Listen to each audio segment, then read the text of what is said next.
What's up, everyone? John Rettinger from Techno Buffalo here, and this is going to be a bit of an old school on-the-fly unboxing. I've got the iPad keyboard dock right here. I'm actually on my way to a course, and I needed to take notes, so we're actually unboxing it live in my car. At the end of this, I'll attach a video of a demonstration showing you how it works. But for right now, I need this thing tonight, which means I need to open it. So I didn't think I could open something like this without sharing it with you. So we'll take a look at the package. You've got a picture of the keyboard on the front. There's a dock sort of below the iPad, which you can't see. iPad keyboard dock. On the back, there's a little bit of a better picture of it. And this is going to cost you $69. No idea if this is going to be useful or worthwhile, or if I just threw $70 away. But at least if I wasted money, hopefully I'll prevent you from doing the same. Although maybe it will be worthwhile. Go ahead and open it up, and I don't have the big old knife here. Instead, we're going to have to use a key. Let's go ahead and dig in. Or at least try and dig in with one hand. This one-handed unboxing is harder than it looks. I got a new respect for people that can do that. Let's see if I broke the seal, so to speak. I can already see the comments. Unboxing fail. Alright. Peeling off the plastic, or at least attempting to with one hand. I'm recording this just with the iPhone 3GS. Alright, so let's go ahead and open this up. Looks like it just slides open. And I don't know if they even include a cable in here or not. It doesn't look like they do. It's just the keyboard, which I think is the same size as the Apple wireless keyboard. And some documentation. It's much heavier than you'd think it would be. Let's take a look at the keyboard, because there are some actually iPad-specific applications here. I believe that takes you to the home screen. I believe that pulls up the spotlight feature. Brightness, if that launches pictures. That probably pulls up the on-screen keyboard. That button does absolutely nothing. Then you got your music controls, volume control, looks like a lock button as well. And then your keyboard. I take notes oftentimes now just in Pages, so having a full keyboard will be quite nice. I've been bringing my Bluetooth keyboard with me because the iPad will pair with any Bluetooth keyboard. But propping it up should be a little bit better option. Although another way to go is just to pick up the iPad dock and use a Bluetooth keyboard, or just sort of prop it up yourself, or don't prop it up at all. But this is what this looks like, and stay tuned after the video for a demonstration how this works and showing you what everything does. But let's continue the tour. So you've got the back support to support the iPad. It's pretty sturdy metal. There is your 30-pin connector the iPad sits in. On the back, you've got a 30-pin pass-through, so you can charge it or sync it or whatever. And you have looks like an audio line out, so you can hook up your music. Bottom of it, there's sort of a view. It's got some feet and the Apple logo, which you probably can't see because of the shadow. And show you the thinness. It's about the same thickness as the regular Apple wired or wireless keyboard. Anyway, guys, I'm John Rettinger from Techno Buffalo with this super old school, probably really shaky unboxing of the iPad keyboard. Anyway, guys, I will see you in the next video. And also, one point of notice, it looks like this draws all the power from the iPad. No spot for batteries here. That was something I was wondering about. Anyway, John Rettinger, Techno Buffalo. See you in the next video. Alright guys, so as promised, here's a less blurry cam look at the keyboard dock for the iPad. At first blush, it looks almost identical to the wireless keyboard that comes with the iMacs you can pick up for any other Bluetooth Mac you have. However, you've got this giant dock behind it, which certainly makes it look a bit different. As a size comparison, if you put the two sort of right up next to each other, you'll see that they're almost exactly the same size. The few differences, other than the jetting out dock at the back here, are some of the keys across the top. You don't have function keys, so there is not a function button down here as there is on the standard keyboard.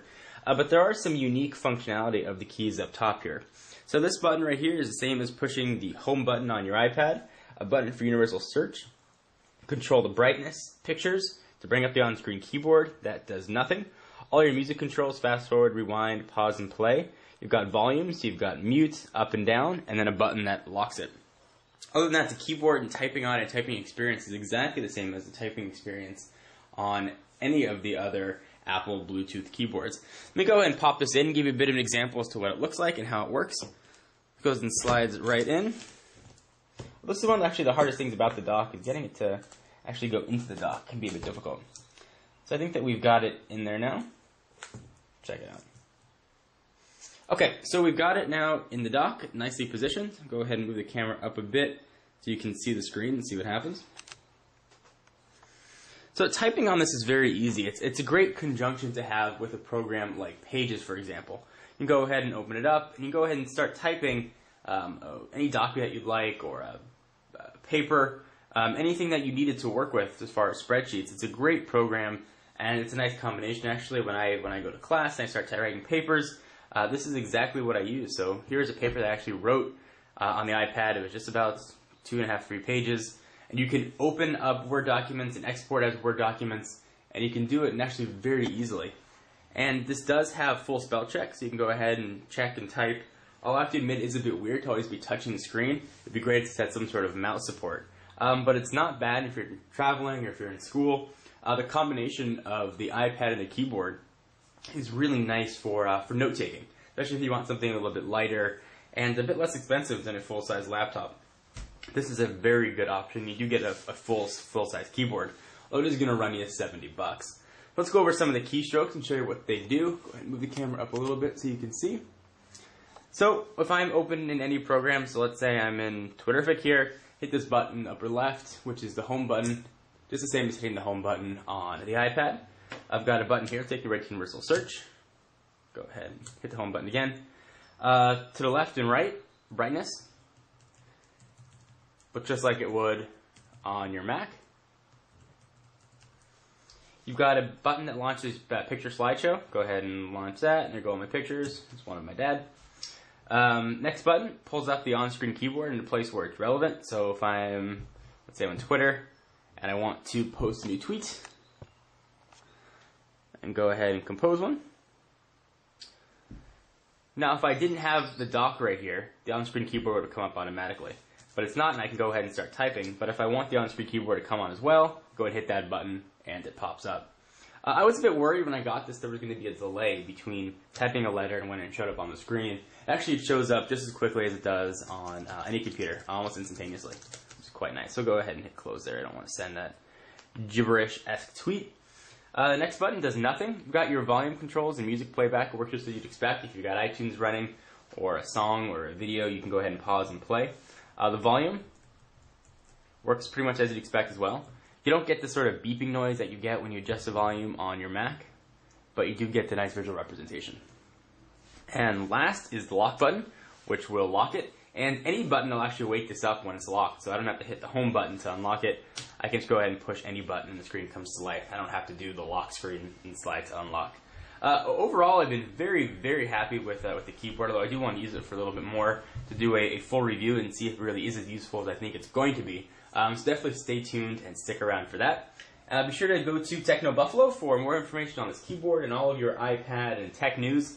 Create your own tech blog, even monetize it and make some money, putting in your own AdSense code, and talk to each other in our built-in social network. Anyway guys, I'm John Rettinger, and I will see you in the next video.